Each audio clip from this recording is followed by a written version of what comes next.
record on this computer. Hello, Suzanne and April. Nice to see you both today. And I'd like to welcome everyone to our new We Are Three series entitled Returning to Real. This is our new summer series that Suzanne and I will unpack the why and the how of returning to our real selves, our real authentic selves, you might say. We are extremely excited about the series because we will host real guests, real life people, and engage them in our raw, risky, and real conversations. So, with courage and vulnerability, our guests will share their personal journeys, lessons, and discoveries. In real life, we have challenges, struggles, and crises. There are constant cycles of growth, birth, challenges, and rebirth. There's a story I really like about a Japanese Zen master, and on his deathbed, he was asked, "How would you sum up your life?" His answer was, "One mistake after another." That one always makes me chuckle because there is no way around it. Life is about making mistakes, learning, growing, and healing. But how do we get through struggle? How do we rise like that famous phoenix? In this series, it is our intention to create a safe place for our viewers and listeners to ride those waves with us, to heal from wounds to wellness, and ultimately return to being real. Defining and measuring our real self often feels very challenging. So our conversation's aim is to pinpoint, to pin down some practices and strategies that create connection to ourself. Our self-awareness is connected to self-worth, our goals, our achievements, positive coping strategies, and a whole array of other psychological benefits. Developing ourselves, in other words, is a constant, ongoing practice. It's life. So how do we integrate, grow, repair, heal? Today, we will explore this question by examining the power of everyday rituals and connections. In all the conversations we have had about change, we always come back to the idea that change is growing the good inside ourselves by creating routines, rituals, and practice on a consistent basis. With that said, I will turn the floor over to Suzanne, who is very excited to introduce our guest today. Thanks, Carm. That was beautifully said. And you know, the opportunity to tap into the wisdom and experiences of others, for me, is such a powerful way to gain insights and new perspectives. And whether it's this series or some of the other podcasts that we've done, that's always what we've aimed to do. So I loved the way that you described returning to real. And really, for me, it's about creating that space for a community where everyone has an opportunity to share their stories, their insights, a practice, experiences, failures, and successes. And all of that is an offering to help others navigate their space. So the intention is that we're all in this together. We all bring a different perspective, and together, as we share our stories, we can grow and we can learn and we can develop. So yes, I'm super excited to introduce April Porter. So let me read you, and I'll read you your bio from the book that we're going to be talking about today. So April is the manager of the Nipissing Early On Child and Family Center. She's worked in the social services and education fields for over 18 years. She leads a team of educators and is constantly learning from her team and the families that she walks with. April is a yoga and meditation practitioner, a teacher and a student, a writer and a reader. She earned a Bachelor of Psychology degree and her Bachelor of Education degree. and looks forward to completing her master's degree in psychology before the 50th birthday. She lives and works in North Bay with her 3 children and her spouse, Kevin. So welcome, April. We're absolutely thrilled to have you and to be able to share and to hear from you about your contribution to the newly released, and I'll show it again, the newly released collaborative book entitled Ordinary Oneness. And this was published by As You Wish Publishing. And your story, I have it pinned here. I've got my little sticky notes, page 248, and it's called Everyday Rituals and Connectedness. So tell us, April, about the story. Thank you, Carmen and Suzanne. Thank you so much for having me. I feel very honored and blessed to know you both and to be here today. So thank you. The story, I guess, is sort of a brief description of my journey throughout life this far. And it talks about what I feel I've learned as I've moved through the past 46 years. And so it really talks about the trials and tribulations very generally of, of a girl born in, actually born in Manitoba, but raised mostly in a city environment in Southern Ontario. And how I guess, unlearn and learn as I move through life. Yeah, and that connectedness and the everyday rituals or practices that continue to help me along my way. I love that, April. I love how you talk about the learn and the unlearn. And it's something that we have talked about so often in our podcasts. Where we and I'll go back to part of the Returning to Real series is about returning to our authentic selves, and the real belief that we're born truly, I'll use the word perfect and authentic. Yet over time, so many things are passed down to us, and we learn so many things that really never belonged to us. And part of the journey is unlearning those things. So I love in the story how you speak about that. That really spoke to me as well. When I read your words, learn and unlearn, I thought there isn't that it? That's just so powerful, because we are born who we are, and yet we do learn ways to cope. We learn ways to survive, and part of our personalities are created through life, and so that we learn how to cope and show up in our first families. And yet a lot of times those parts served us well for so long, and then all of a sudden we're in a new place or a new choice point in our life, and they aren't working, or a certain strategy might not be working anymore.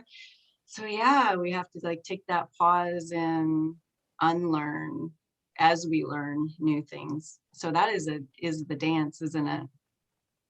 It is, and adapting. You're right. You think of yourself as far back as you can go.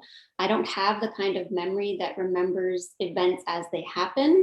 I have more of a memory that remembers it in sort of a picture form. I can see myself there just as a picture, and then sort of the feeling that I had from that experience. So when I think back to a certain age and then look forward to say at the age of 10 or 12, it seemed like a different person, because we adapt, right? We adapt to our environment, we adapt to what experiences we've gone through, and so we do change, and then you move through life year after year and try to sort of unpack all of that and return, like you said, to who you are authentically. Yeah, it's like life has these ongoing continuous cycles of organization, disorganization, reorganization, and we kind of go through those cycles. And I love what you said about how you recall it's more you're connected. It feels like you're connected to your body and your mind in terms of the sensory or the images that you see. That's really interesting, and that came so clear as I read your story, which really moved me to tears. It was just beautiful. And I'm also curious, is this is your first publishing experience, and what inspired you to become a published author and to share so courageously and authentically? Well, I think I've always wanted to write. I've always been very interested in writing poetry from a very young age. I've always loved to read. And so I just feel like at some point throughout my life, I know that I would put pen to paper and write in some capacity. And so when the opportunity arose, which, wasn't that long ago, I thought, well, all right, let's give it a try and see what happens. And it is a very vulnerable thing to do, to reflect on your own experiences and then put them down for others to see. And so it was quite the process to go through. But I'm glad I did, and I hope to continue writing. That's beautiful, April. And this was a collaborative book. So tell us a little bit about what a collaborative book is like. Yes, so the opportunity came from you both, as you have written in collaborative books as well. And so it's a collaboration of many stories put into one. And the As You Wish Publishing Company takes care of a lot of the sort of behind the scenes work for you. And so you are able to write within the book, and the theme is kind of bubbling up as you write, from the publisher, Kira Schaefer. And so I can't remember how many stories there are, but there's a lot of stories in this book of Ordinary Oneness that will touch your heart and that you can relate to. And it was a wonderful opportunity for me to be able to use this as my first publishing piece of work. It's such a beautiful opportunity, isn't it? And I know I share I share the excitement that you talked about, just in terms of being able to actually turn this, I'll call it creativity, into reality. And it seems so much more accessible to us now.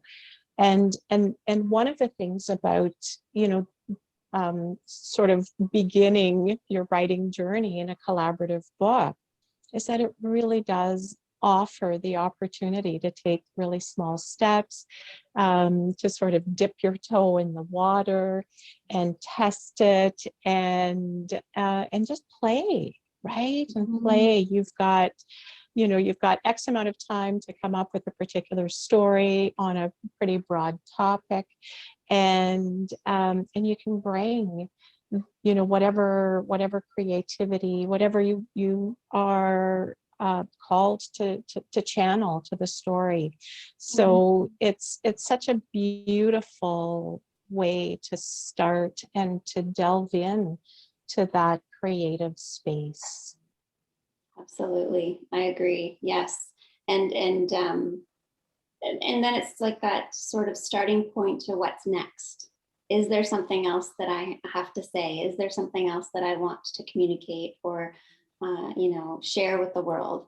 And that can be very vulnerable, but it's wonderful that you have that choice to be able to say, okay, am I going to continue to walk down this path, or am I going to look at a different way that I want to share my experiences with the world? Yeah. I love that, April. Yeah. Yeah, pushing yourself outside your comfort zone is part of is a practice, isn't it? That we and it part of the creative expression as well, part of the creative journey. Like you said, Suzanne, dipping your toe in the pool instead of just diving head in.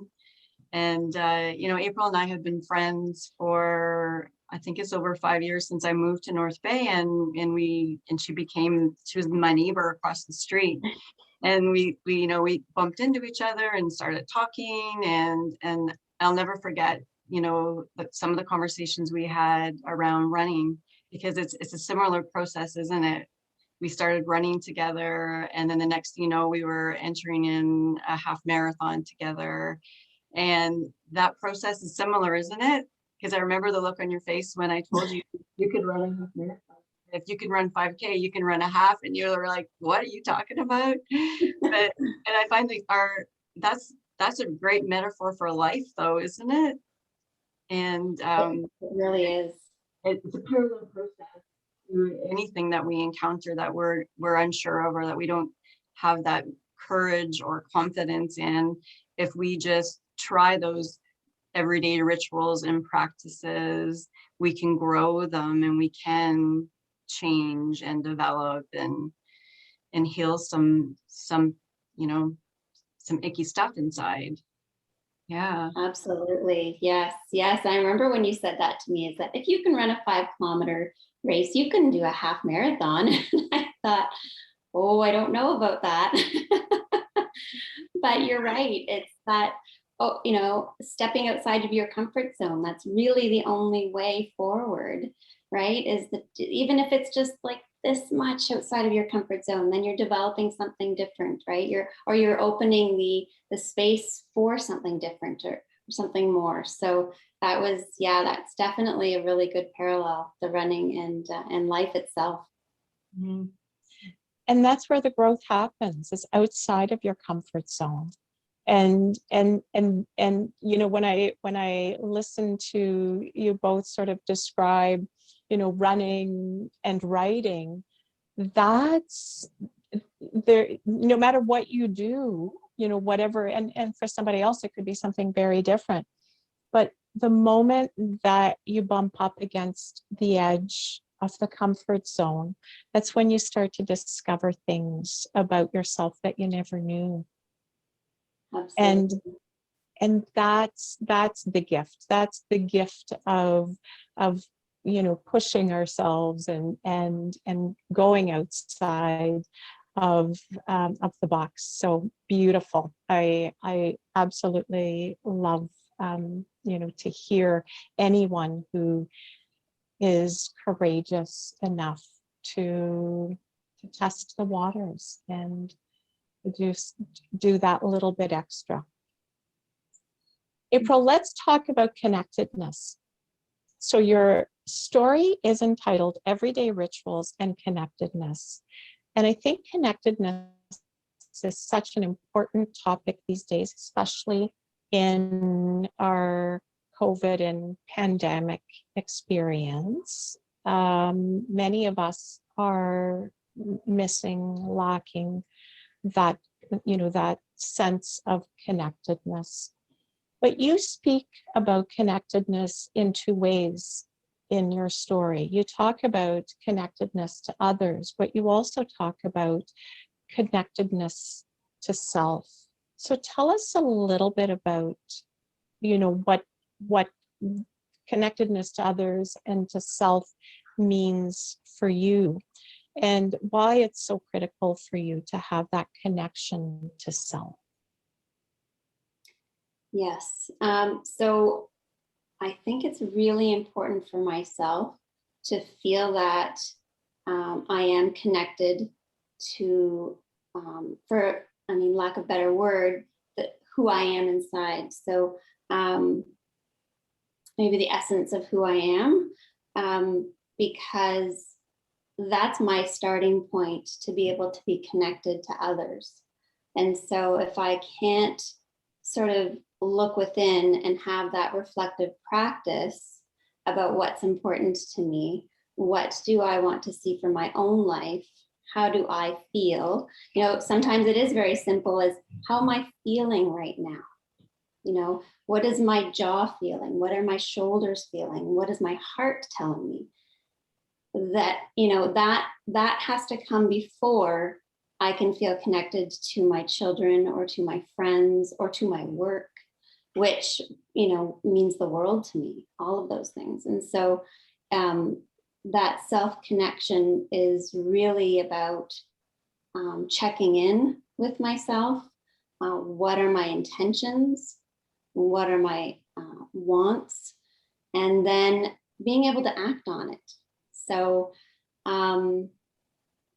if I'm noticing that I'm feeling tension, then how can I give myself what I need in order to move past that?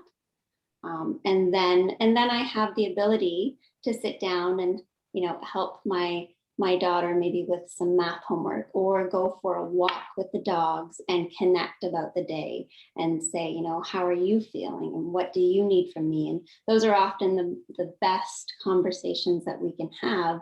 And in those moments is, again, that connectedness, right? Where you're noticing the grass, the green grass, you're noticing your child speaking to you and how they feel, and you feel the breeze on your face. And it's just, all of those things are so interwoven that I think it really does start with in here. Mm-hmm. I love what I hear you describe is being in the present moment. Yeah. Checking in. Yeah, I love that word you said, checking in the present moment. And then you can be with others, but first being with yourself. And that's the opposite of checking out, right? So often we're in our stories, but you just said it so beautifully that, you check into your emotions, your feelings. Is there tension in my body somewhere? And so reading yourself first before you try to maybe check out through, we often do that as humans, don't we? We check out through avoiding, or, lots of other ways. Pushing down, stuffing down, avoiding, distracting, where a world of overwhelm and distractions come into place. So, but Suzanne and I often talk about taking that pause, shifting back. And I love the way you framed it as checking in. Yeah, and I think that this moment in time for our world has really given us that opportunity to take that pause and maybe think about where we are and who we are and where we want to be, right? So although it's been a really difficult time, this last 16 months for our world and for our communities, I think there has been, gifts within it that allow us to take that pause. And that's not to say that I have not checked out, because I definitely do check out at times, and sometimes you don't realize it, or I don't realize it until I've watched 3 episodes of a show that I'm like, oh, I was just, on autopilot for like, 2.5 hours. Okay, now it's time to realize that that's enough. And what am I going to do next? Sometimes that's okay. We can do that for periods of time, and that's what we need. Yeah. Yes. Yeah, I think it does, warrant an afternoon of watching, a really good show, but also being aware that you're not doing it every afternoon or every evening, right? And that's, there's a lot of hours in our day. And yes, we are busy and our world is busy, but we get to choose how we use our time. So, once everything that has to get done gets done, there are still hours where, do I want to go for a walk? Do I want to call a friend? Do I want to do a yoga practice? Do I want to just sit and pet my dog and have a cup of tea? Yeah. And so I think there are ways that we just have to think about what we're doing and be a little bit more aware, rather than watching a show for 3 hours. Yeah. What I hear you describe, April, is that we actually have choices. And sometimes we feel like we perceive that we don't have choices. But that was a beautiful description of, okay, I've watched TV now for 2.5 hours. Is there anything else that I want to do? And what is the spectrum of the choices that I do have? And that was one of the things that I absolutely loved about your story, is that you described, the rituals, and we'll get to those a little bit later, but you described those rituals as things that you're choosing and things that are shifting for you. But I always, as I was reading your beautiful, beautiful story, I always imagined that you were very aware of what you were aware of what you needed. And you also were aware that you had different opportunities that you could pick from. Yes, I feel like I have lived a very blessed life. I absolutely have. And so I have been able to have choices. And I know that we all do, but I feel a sense of obligation in the way that I have been privileged to have maybe more choices than some. And so that's also something that I think of and feel responsible for. But yeah, I think that the shift in thinking is also a choice, but it's also our experiences that allow that to happen. And so when I was, in my late teens and early 20s, being exposed to certain people and certain books and certain experiences did lead me to be able to say, wow, like I do have a say in how this story plays out. And I do have the option to shift my perception of what it is I've gone through and what it is I'm going to go through. And so that, to me, I think started the path of creating those rituals, those practices that then allowed for that shift to continue, right? And that connectedness to self and others. And so it's not to say that the rituals are always every day. I started with meditation at that time. And then, of course, I did the meditation, and then I didn't do the meditation, and then I did meditation, and then, but with each time that I started again, I felt even better and even more optimistic about life. Yeah, you just described the learning process. Yeah, unlearning and learning, and it isn't easy. Sometimes it is baby steps, but checking in with yourself and knowing what does my body need, my body, mind, and soul need for nourishment, for connection. And maybe sometimes it is the yoga, the meditation, or a run. But yeah, as you reflect on your opportunities and what came up for you, there's a part of your writing on page 249. I'd like to check in with you on that. You say, if I go back as far as I honestly can in my book of memories, there is a note on the side of the 20th page in cursive that says, start here. This is who you are. This is who you must remember to be. Such a beautiful, beautiful way to describe an experience. So tell us what this means for you, and how did you come across that realization?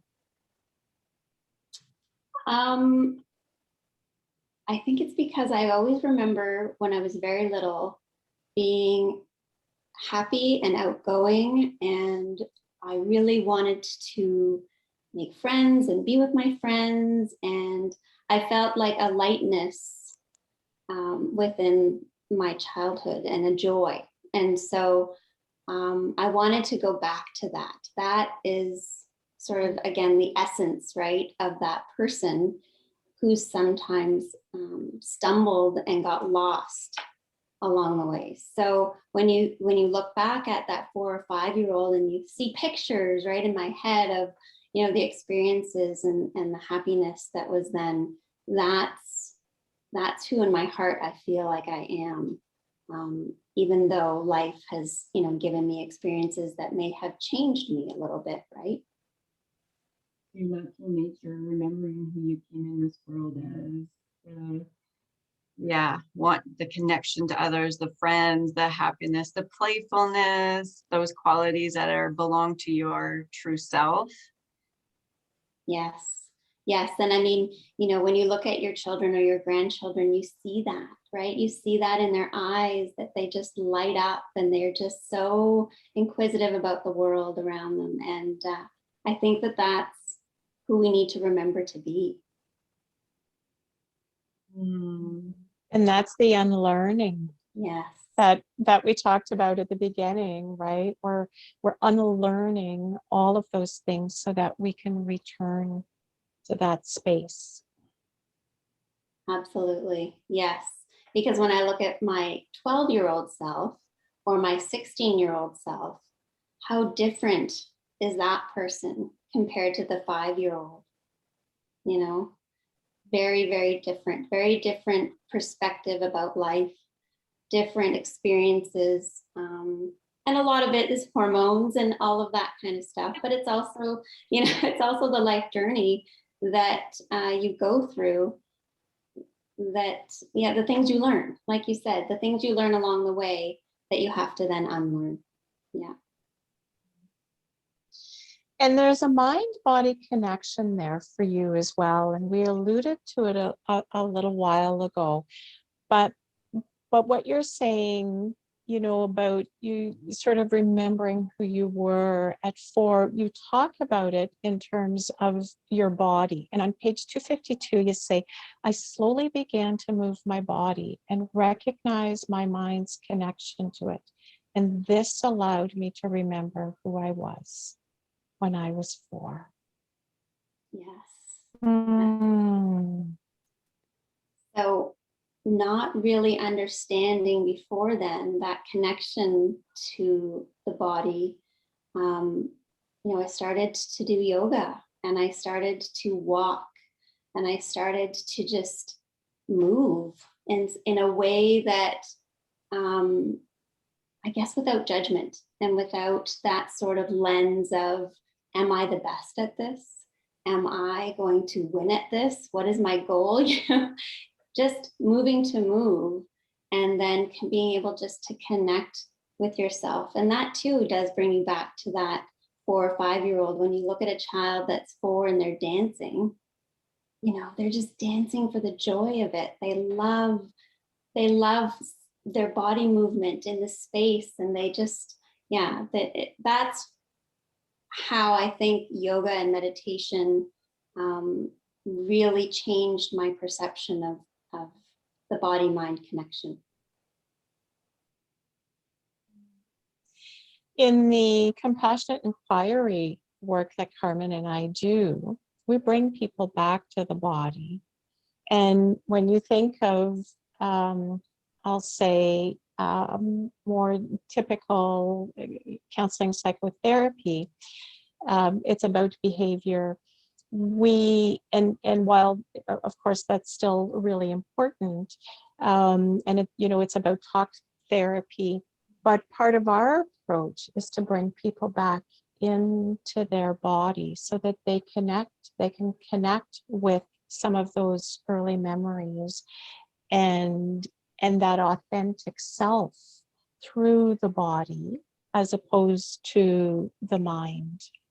And when you see that unfold, you're describing it in sort of a day-to-day process, but when you actually see that unfold, it's an absolutely, I'll say, magical way of returning and connecting to those parts of us that are often not easily reachable, but we can reach them through the body.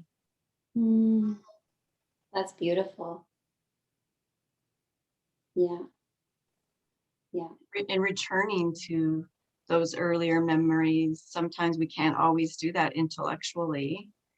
And there's other layers of knowledge. There's other ways, like you've mentioned, April, like, it's dropping into your body, your emotions, your sensations.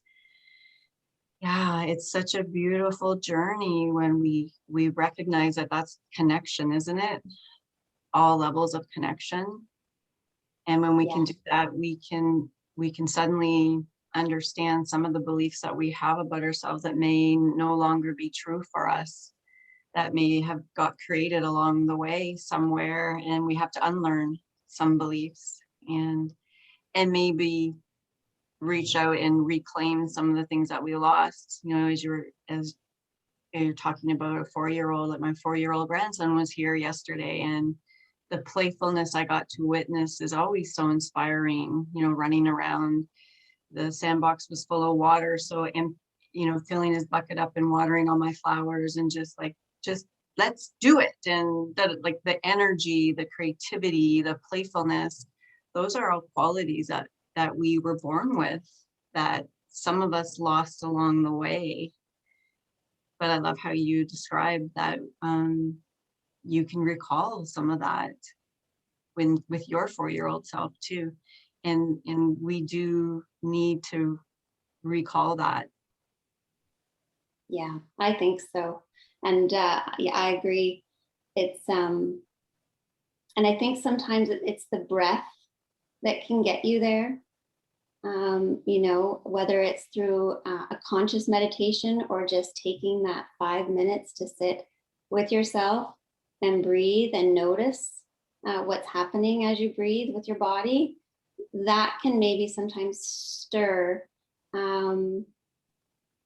little bit of memories or a little bit of knowing of who you truly are.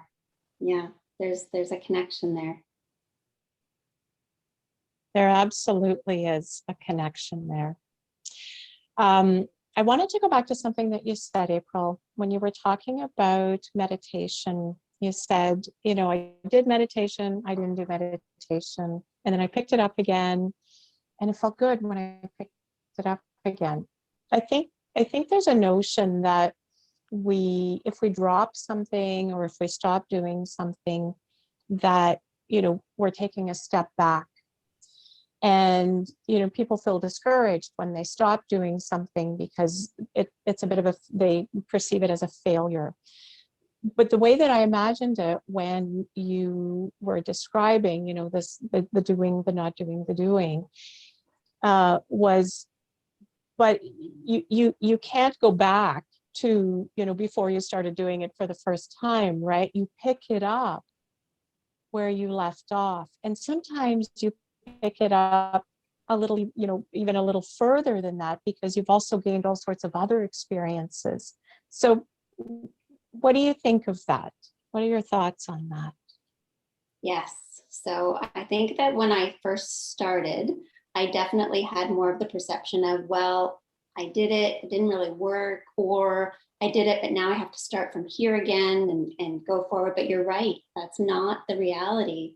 The reality is that you've done a little bit of work, and then maybe you just need to be and not do. And then you eventually do again. And so I think that if we're gentle with ourselves rather than being judgmental, it ebbs and flows. Like it comes when it needs to. And yes, we want to be aware and we want to be consciously making choices that are best for us. And for me, that meditation is within that. But recognizing that where I was before I started any sort of meditation, I'm not there now, right? Just like you said, you move forward and then you continue to move forward. And sometimes it's going to look like this, and other times it's going to look like this. And that's okay. Yeah. Waves, isn't it? Sometimes it's a tidal wave, and sometimes it's a little wave, but you're riding the waves. And I think often people, myself included, can get caught in a perfectionist trap or black and white thinking in terms of I have to be really good at something or I'm not going to do it at all. And so sometimes we don't even start, or we quit too early. But it's sort of embracing, like what you said, April, being compassionate with yourself, kind and not judgmental.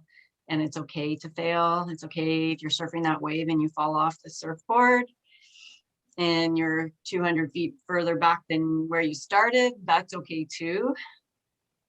Yeah, because you're not on the beach, right? You're still in the water. Hopefully.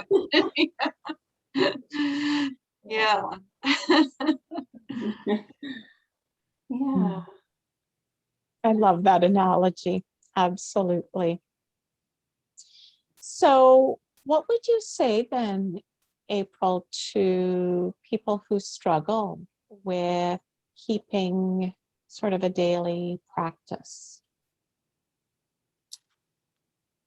I think for the most part, all of us are in a little bit of a struggle to continue to practice on a regular basis. When I think of running, this week I could only run once because I wasn't feeling great, but that's okay, right? So then next week I'll aim for the 3 runs that I was supposed to do this week. And it's okay. And if Kerwin Ray, a motivational speaker that I listen to, says that structured discipline leads to freedom.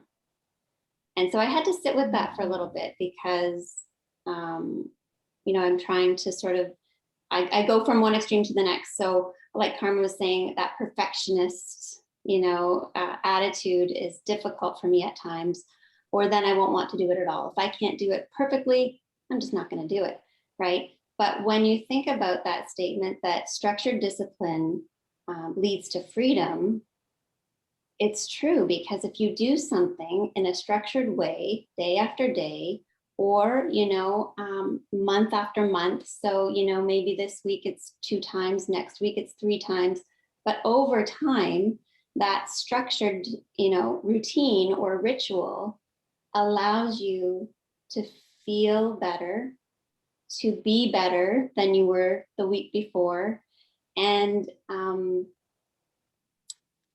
gives you a sense of accomplishment. So I think that that's true. And for anyone who struggles or feels like they can't have this routine of running or fitness or reading or whatever it is that they want along their journey, I think it's just not giving up. Just keep doing it. Keep putting one foot in front of the other, and just do it. Yeah. The small daily incremental steps rather than the all or nothing mentality, I think is what I'm hearing. Yes, exactly. Yes. Because over time, you see the difference. Yeah. And we've talked about that a lot, Carm. It doesn't matter what you do. It doesn't matter if you want to color in a coloring book, if that's an activity that grounds you, that brings you joy and peace, or if you want to do marathons, or if you want to listen to music or read a book or climb mountains. All of those things. Piano. Yes. All of those. It doesn't matter. Yeah. So 1, do what lights you up. And 2, do it a little bit every day. Yes. Or as best as you can. Yeah. Right? Because we also talk about, do the best that you can, and not every day is 100%. So do a little bit as often as you possibly can as a path to freedom. Yes, absolutely. Yes. And that's going to be different for everybody. Yeah. Yeah.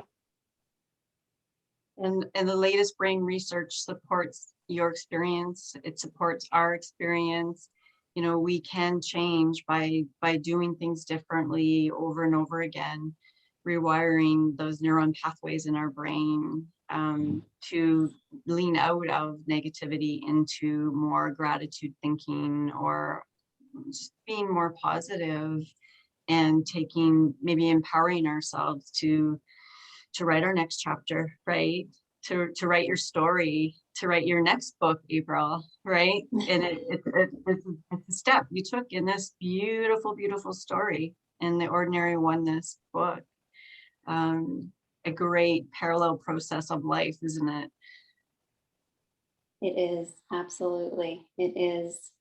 Thank you.